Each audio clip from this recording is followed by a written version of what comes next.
This is Tony. Welcome back to Rudy's Travels.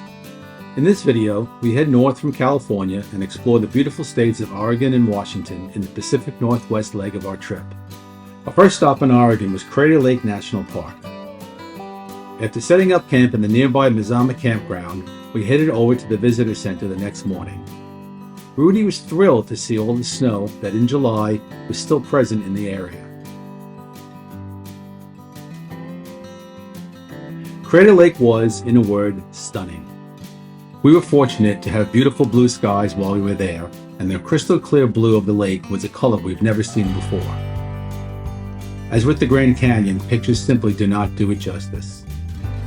We walked along the paved, Rudy-friendly Discovery Point Trail, taking photo after photo and just taking it all in.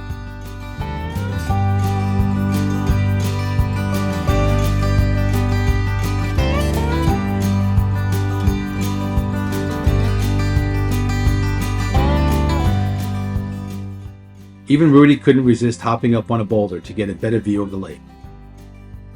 Several trails were still closed due to snow, as was part of the East Rim Drive, but we were able to drive around most of the lake and find a few places to stroll around with Rudy and enjoy the incredible views.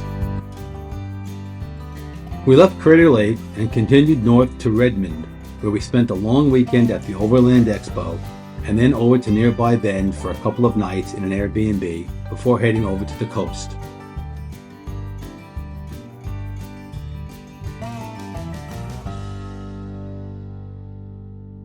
We stayed for several nights at the Cape Perpetua campground, right on the Oregon coast, and got a campsite right next to the Cape Creek.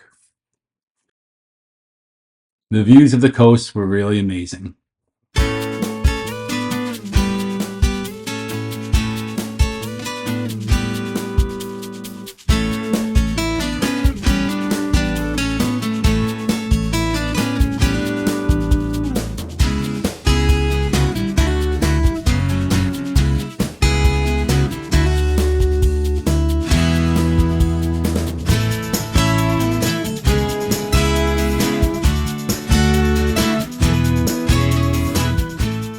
Rudy loved being back on a beach and was very happy to run around the beach off leash.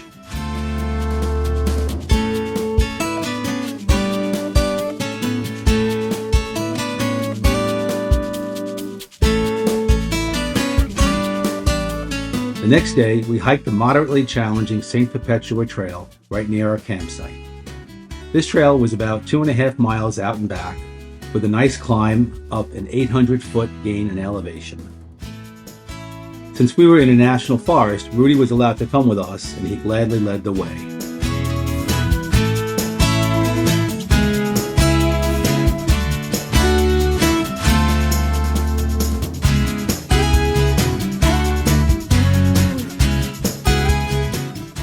The payoff was worth it, as the views from the top extended up and down the coast for about 150 miles north to south.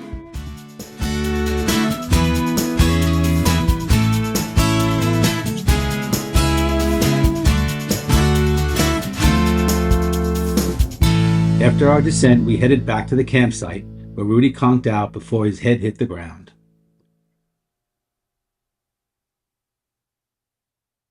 We spent one more day up and down the coast in the area, and Rudy enjoyed every minute of it.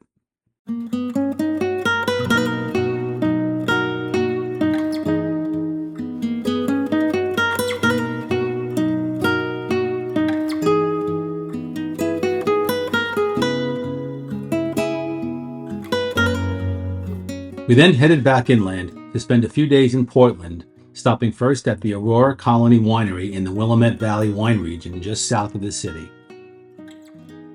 We got up bright and early the next day and headed east for a day trip to Mount Hood.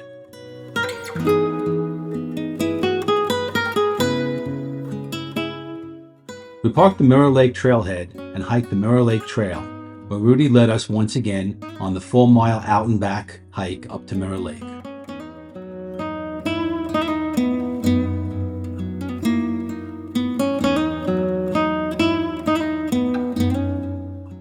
Once at the lake, we had a spectacular view of Mount Hood.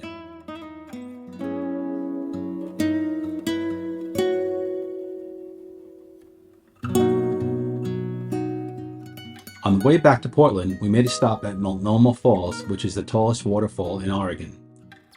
We were a bit too tired to hike to the top, so we stopped at the bridge to take it all in.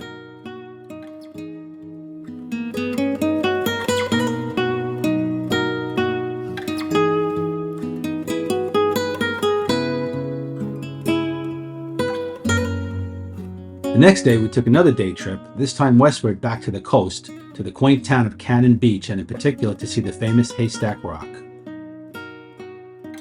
We noticed a lot of park ranger activity there that day, and found out later on that a cougar had wandered out from the nearby forest and walked out at low tide onto the Haystack Rock. He only missed it by maybe a couple of hours, which is probably a good thing.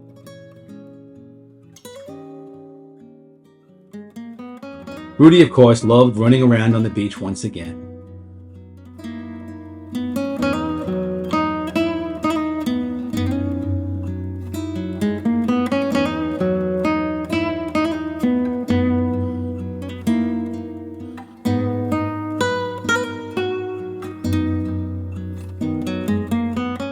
Our time in Oregon was almost over, and we closed out our last night there by seeing Neil Young on his solo tour at a small amphitheater nearby.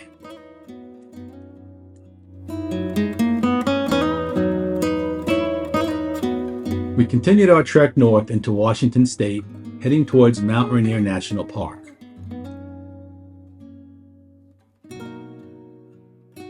We stopped on the way for a quick peek at Mount St. Helens. The drive into Mount Rainier National Park was winding and beautiful.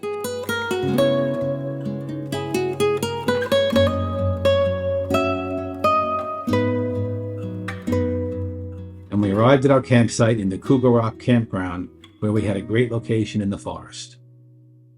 Mount Rainier is majestic and can be seen for many miles. The mountain is visible from just about everywhere in the park, and the road leading to the popular Paradise area was designed to give travelers great views of it all along the way.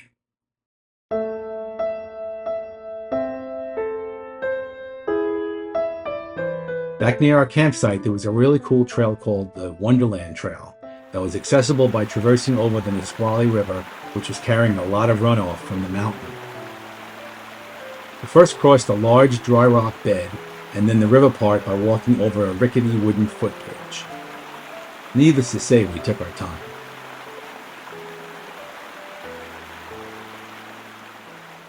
Once over the river, we hiked a beautiful and challenging trail, which ran alongside the Paradise River.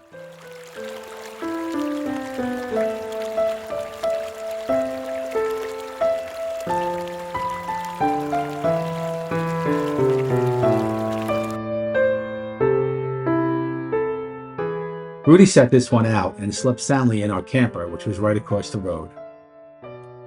We continued to really enjoy Mount Rainier, going back to the Paradise area again the next day with Rudy for some more easy nature walks, taking in the beautiful view of the mountain as well as many waterfalls along the way.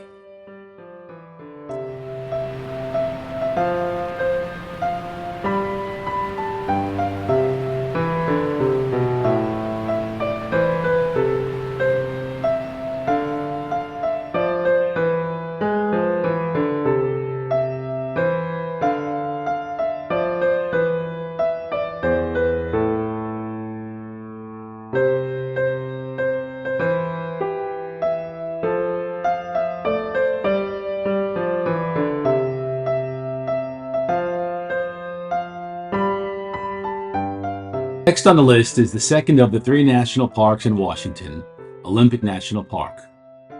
Olympic is huge, almost 1 million acres, and takes up what seems like the entire northwest section west of Seattle in Washington State. We entered at the far southeast corner near the town of Hoodsport and stayed at the Staircase Campground. Our site was once again fabulous. We were right on the North Fork Skokomish River, which fed into Lake Cushman just south of us.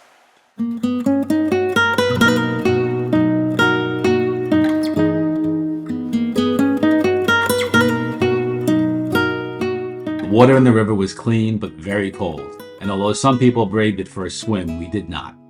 We grabbed a couple of chairs and walked over about 50 yards to the riverbank every day. We even took the Starlink antenna, set it up riverside for better exposure to the sky, and used a long cord to connect it back to the trailer. There was a bridge that crossed the river next to the campground, and we took turns hiking through the old-growth temperate rainforest there.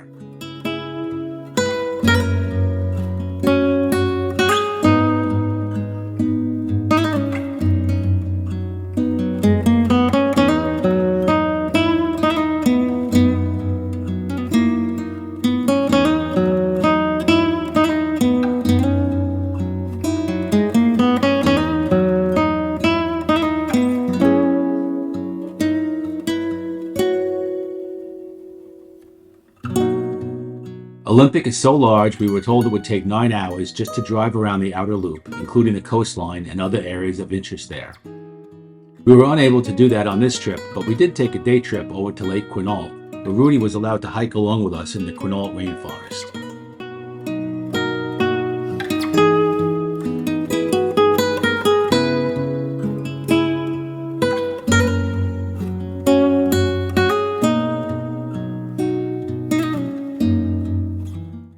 Later that week, we found another nice trail along the river.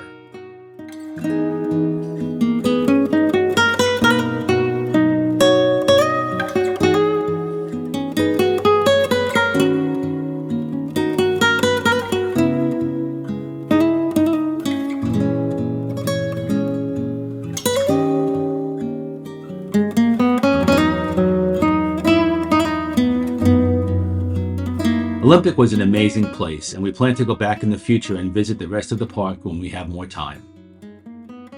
We then completed our Washington National Park tour with a visit to North Cascades National Park, which had one of the coolest entrance signs we've seen.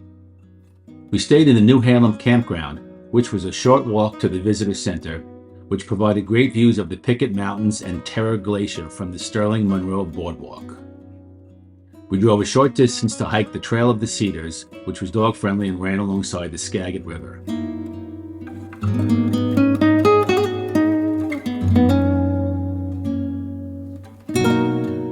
The next day, we headed up to Diablo Lake.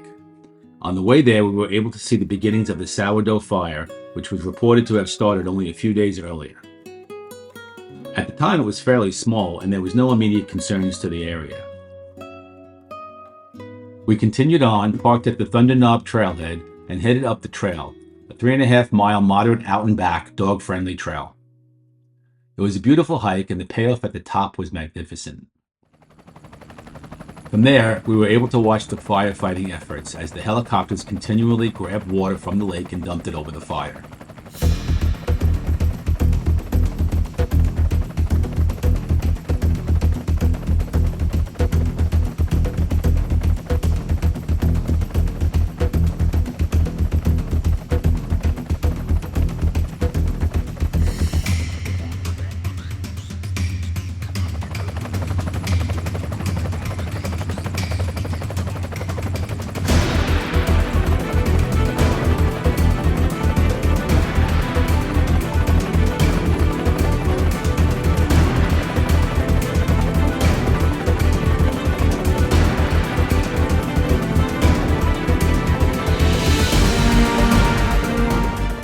We also saw a small plane nosedive in and appear to drop something, which we figured was some type of fire-retarding chemical, but we weren't really sure. Overall, our efforts were very impressive.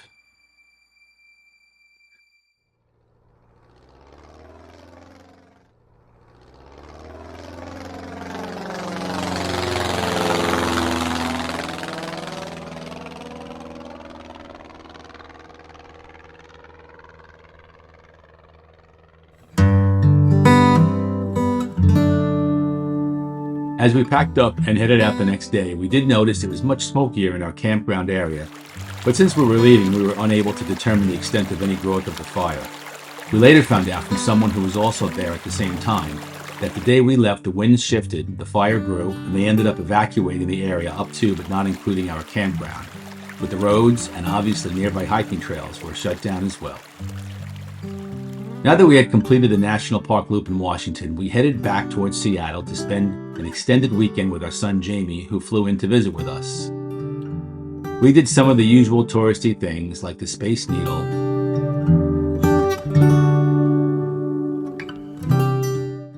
took a hike in nearby Cougar Mountain,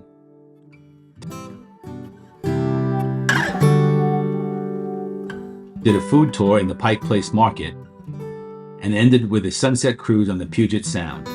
We were so glad that Jamie was able to join us on our trip.